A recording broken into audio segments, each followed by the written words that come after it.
Hey my friends, welcome to today's video.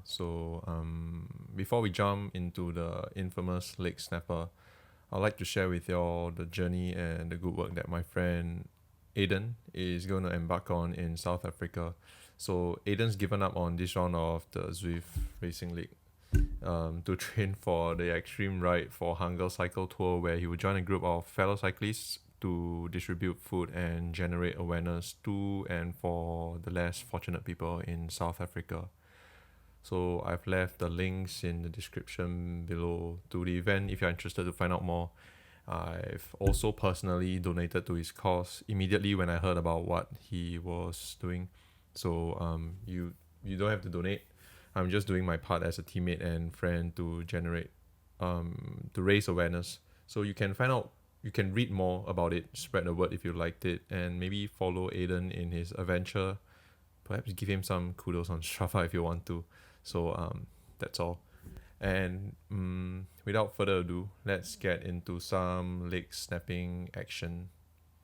So the Innsbruckring's leg snapper is an infamous segment in the game. So I've done this route many times with the Korean Zwift riders group, and I've been dropped a few times as a fresh Cat B rider. So I'm actually quite familiar with the course today. The course itself is pen flat, but as you might already know, the danger lies in that leg snapper segment. So this segment is about 400 meters long with an average grade of 6.9%, during which the elevation gain is about 30 meters. The timing needed to survive this segment is anything below 45 seconds in category B. So you might need something nearer to 40 seconds if you want to get some points out of it. My personal record is 49 seconds from months ago with the Korean Zwift riders group. So I might be in trouble or not. So for the longest of time, my indoor output hasn't yet caught up with what I could actually do outside. And looking at some of my 45 seconds efforts outside, I know that I have the power to survive this segment. And to do this, I will need to beat my biggest power output so far at the Legsnapper at 549 watts, and I actually don't think that's a problem. So the real problem is, can I actually do it 4 times? Recovery has been one of my biggest weaknesses, and I've been working on it for quite a while now. And to complicate things, there's an additional sprint segment after the snapper.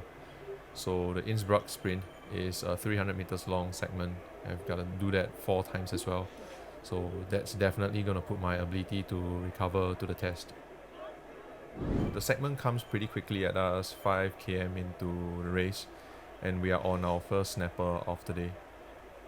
So I tried to pace myself easing into the segment and only really start to push once the banner's in sight.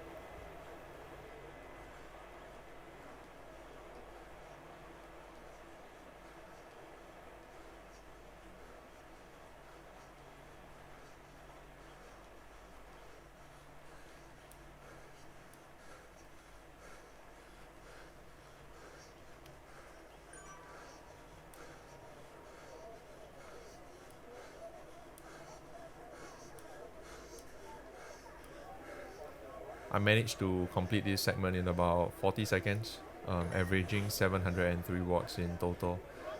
So that's actually quite average when I compare it to the top riders in the division. Anyway, once the segment is cleared, it's actually very important to push a little bit more to propel myself into the descent, where I can quickly gain speed into that super tuck position. Then I will need to use that momentum from that descent and to push a bit more into that slight increase in gradient, just so that I can gain enough speed into yet another descent. That will actually allow me to rest and recover again.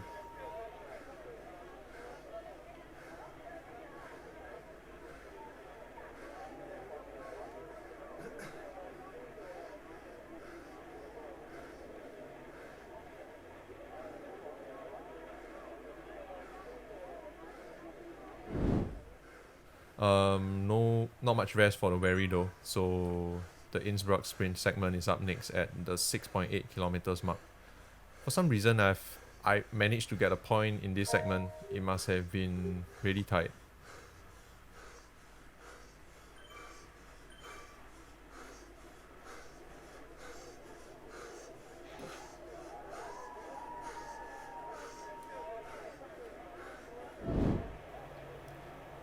In the second lap, something interesting happened. So a couple of riders started to break away 700 meters before the segment starts. At that point of time, I didn't really know what happened, but looking at it right now, it seems that they are trying to buy themselves some time and space, perhaps to survive the snapper. The group's power started to drop a little after that first snapper, and that's where my teammate James Osmond took the crown by being the first to cross the line in this lap, earning the team 10 points in this segment. So I was just a bystander, trying to make sure that I hang on to the group.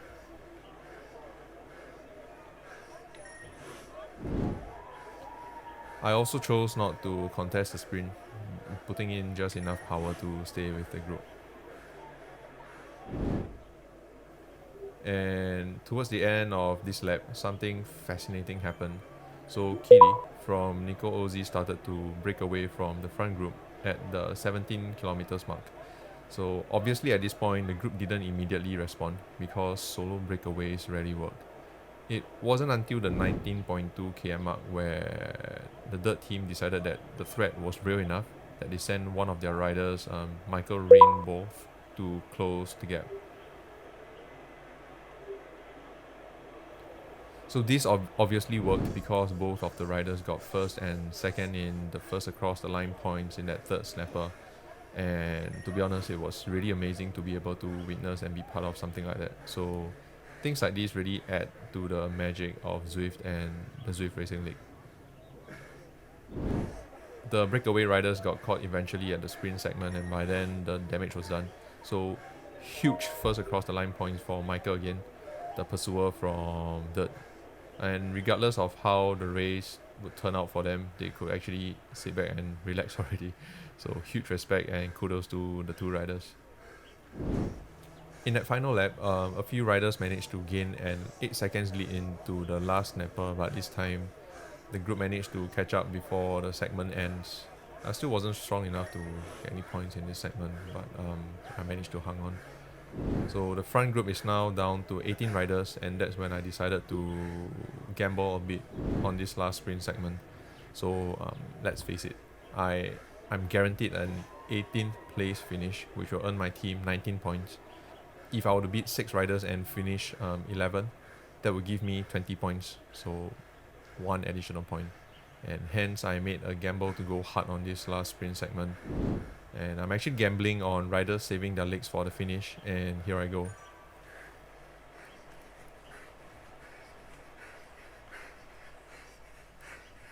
As you can see, the power reading only turned red deep into the segment, and by then damage was already done. So I got 9 points out of this segment, and the equivalent of this in points is to finish 5th in this race. That's actually more difficult. With the banner in sight, the group moved on for the finish. I tried to move a bit, but deep inside, I know my job's done,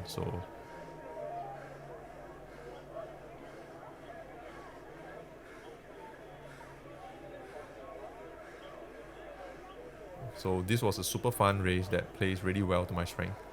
I'm still not strong enough though to be competitive, but I'll do my best to prepare for the next season at the end of this year, and I promise I will become a problem. So I'll see you on the next one.